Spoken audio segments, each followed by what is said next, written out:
नमस्कार दोस्तों, मैं निशा सिंह सदीनामा की ओर से प्रस्तुत कर रही हूँ आज 12 जुलाई 2021 का संपादकीय, जिसे लिखा है हमारे संपादक जितेंद्र जितांशु ने, जिसका शीर्षक है अब तीसरी लहर से लड़ने की तैयारी तो कर लें।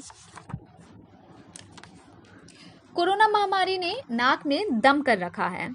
लोगों ने इस बीमारी से बचने के लिए मास्क पहनना और सैनिटाइजर का प्रयोग करना अपने रोज की जिंदगी का एक अहम पहलू बना रखा है। लोग उम्मीद में है कि भारत कोरोना फ्री जल्द हो जाएगा, परंतु कोरोना के जाने का नाम ही नहीं है। इसकी तीसरी लहर भी बहुत जल्द आने वाली है और इस लहर से बचने के लिए भी तैयारी करना आवश्यक है। इसी पर आधारित आज का संपादकीय, अब तीसरी लहर से लड़ने की तैयारी तो कर ले। कोविड-19 की दूसरी लहर ने भारत में मेडिकल ऑक्सीजन की समस्या को दुनिया के सामने ला दिया। मुख्य रूप से आपूर्ति श्रृंखला से जुड़े मसलों के चलते देश के कई हिस्सों में इस प्राणवायु की मांग पूरी नहीं की जा सकी।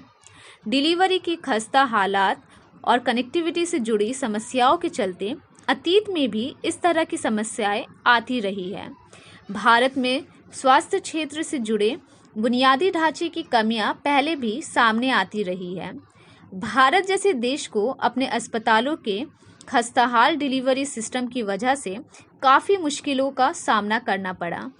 दूसरी और पश्चिमी यूरोप और अमेरिका जैसे देशों ने अपने अस्पतालों में पाइपलाइन नेटवर्क और वैक्यूम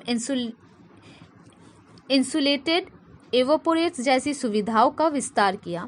यहाँ तक कि वियतनाम जैसा देश भी इन हालातों का सामना करने के लिए पहले से ही बेहतर तरीके से तैयार था। 612 करोड़ की आबादी वाले इस देश में रोजाना करीब 250 टन मेडिकल ऑक्सीजन की उपलब्धता बरकरार रही। इस महामारी से पहले Uttar Pradesh health system strengthening project UPHSSP ने राज्य में ऑक्सीजन थेरेपी में सुधार लाने के लिए मेडिकल ऑक्सीजन से जुड़े दिशा निर्देश जारी किए थे। इस दस्तावेज में सभी जिला अस्पतालों में राज्य की ऑक्सीजन आपूर्ति व्यवस्था का समय समय पर आंकलन और समीक्षा किए जाने की बात कही गई है। इसके साथ ही पाइप के जरिए मेडिकल ऑक्सीजन की आपूर्ति किए जाने पर भी जोर दिया गया है। दिशा निर्देश के तहत ऐसी आधुनिक व्यवस्था के संचालन और रखरखाव के लिए प्रशिक्षित पेशेवरों की जरूरत भी बताई गई थी।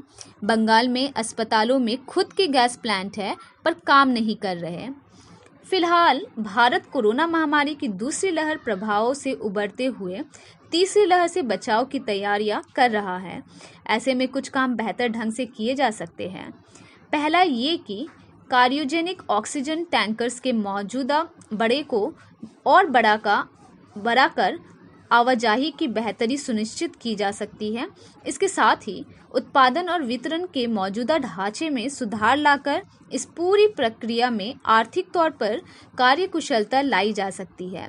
हालांकि दीर्घकाल में उत्पादन क्षमता को बढ़ाना और उसकी निगरानी किया जाना आवश्यक है। भारत में बस कुछ मुट्ठी भर कारोबारियों को ही ऑक्सीजन का उत्पादन करने की मंजूरी दी गई है।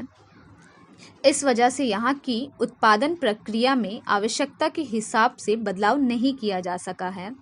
और तो और इस वजह से ऑक्सीजन का उत्पादन देश के चंद राज्यों तक ही सिमट कर रह गया है। आपूर्ति श्रृंखला को मजबूत बनाने के लिए विभिन्न राज्यों में ऐसे ही और निर्माताओं को ऑक्सीजन उत्पादन की इजाज़त दी जानी चाहिए। भविष्य के दृष्टिकोण से तकनीकी बदलाव बेहद ज़रूरी है। ज़्यादा से ज़्यादा अस्पतालों में पाइप से गैस पहुंचाने की व्यवस्था स्थापित की जानी चाहिए।